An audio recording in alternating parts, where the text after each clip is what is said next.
O'zbekiston Respublikasi Prezidentining 2017-yil 12-apreldagi 2883 sonli qaroriga ko'ra, haftaning har payshanbasi huquqbuzarliklar profilaktikasi kuni sifatida belgilangan. Shuningdek, Ichki ishlar vazirligi Transportda xavfsizlikni ta'minlash bosh boshqarmasi hamda O'zbekiston temir yo'llari aksionerlik jamiyati tomonidan belgilangan qo'shma rejaga asosan har haftaning chorshanbasi temir yo'lda xavfsiz kun hisoblanadi. Yuqoridagi qaror va qo'shma reja ijrosini ta'minlash maqsadida haftaning chorshanba va payshanba kunlari bir qator profilaktik tadbirlar o'tkazib kelinmoqda.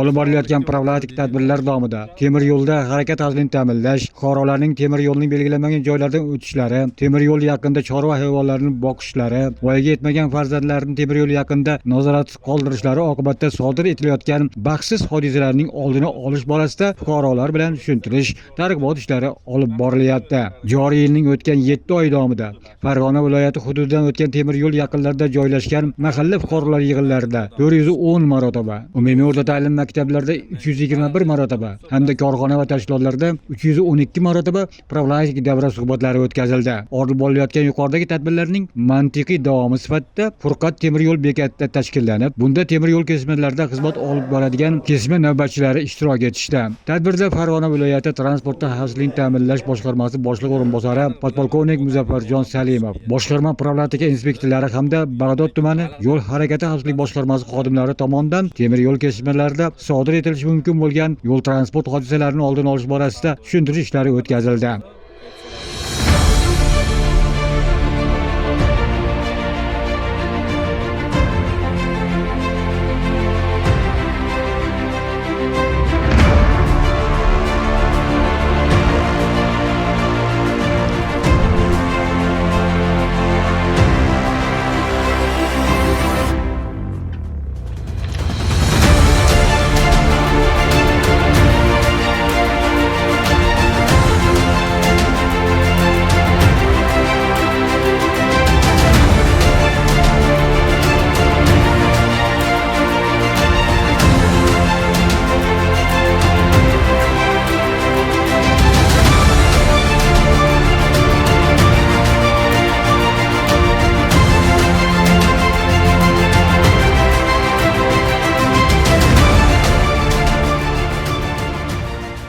Kelgusida temir yo'l bilan bog'liq ko'ngil holatlarining oldini olish maqsadida fuqarolarimizdan temir yo'llardan belgilanmagan joylardan kesib o'tmaslik, temir yo'l yaqinlarida chorva mollarini boqmaslik, vagon oynalarga tosh otmaslik, temir yo'l jihozlariga shikast yetkazmaslik, temir yo'llarga begona jism qo'ymaslik, voyaga yetmagan farzandlarini temir yo'l yaqinlariga chiqarmasliklarini so'rab qolamiz.